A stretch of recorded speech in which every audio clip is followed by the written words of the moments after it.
தற்காப்புக்காக தனது மகள் செய்த கொலையை திட்டமிட்டு மறைத்து தனது குடும்பத்தை ஒரு சாமானியன் எப்படி காப்பாற்றுகிறார் என்பதுதான் பாபநாசம் திரைப்படத்தின் ஒன்லைன்.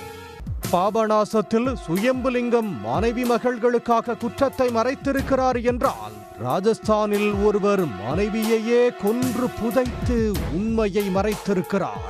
ராஜஸ்தான் மாநிலத்தில் உள்ளது துங்கர்பூர். இந்த பகுதியைச் சேர்ந்தவர் அரவிந்த்.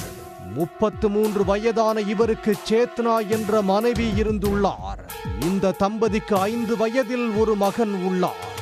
அரவிந்த் வீட்டுக்கு அருகிலேயே ஒரு பெட்டிக்கடை வைத்து வியாபாரம் செய்து வந்திருக்கிறார். சேத்னா ஹவுஸ் ஒய்ஃபாக குடும்பத்தை கவனித்திருக்கிறார். சேத்னாவுக்கு திருமணத்துக்கு முன்பிருந்தே பல ஆண்களோடு தொடர்பு இருந்திருக்கிறது. அது திருமணமான பிறகும் தொடர்ந்திருக்கிறது. 4 முறை வேறு வேறு ஆண் நண்பர்களோடு சேத்னா வீட்டை விட்டு ஓடியிருக்கிறார். அப்படி அவர் ஓடி போகும் போதெல்லாம் அரவிந்த் தேடி கண்டுபிடித்து சமாதானப்படுத்தி வீட்டுக்கு அழைத்து வருவது வழக்கம். ஊர்க்காரர்கள் கேவலமாக பேசினாலும் குடும்பத்தை கருத்தில் கொண்டு மனைவியின் காதல் ஓட்டத்தை அரவிந்த் பொறுத்து கொண்டிருக்கிறார். ஒவ்வொரு முறையும் மனைவியை அவர் கண்டித்திருக்கிறார்.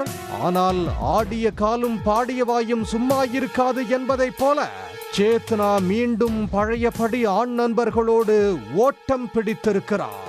கடந்த செப்டம்பர் மாதம் 20ஆம் தேதி மீண்டும் ஆண் நண்பர் ஒருவரோடு வெளியூருக்கு சென்றிருக்கிறார் சேத்னா. பல இடங்களில் தேடி அலைந்த அரவிந்த் 7 நாட்களுக்கு பிறகு மனைவியை கண்டுபிடித்து வீட்டுக்கு அழைத்து வந்திருக்கிறார். அன்று இரவே கணவன் மனைவிக்கும் தகராறு வெடித்திருக்கிறது.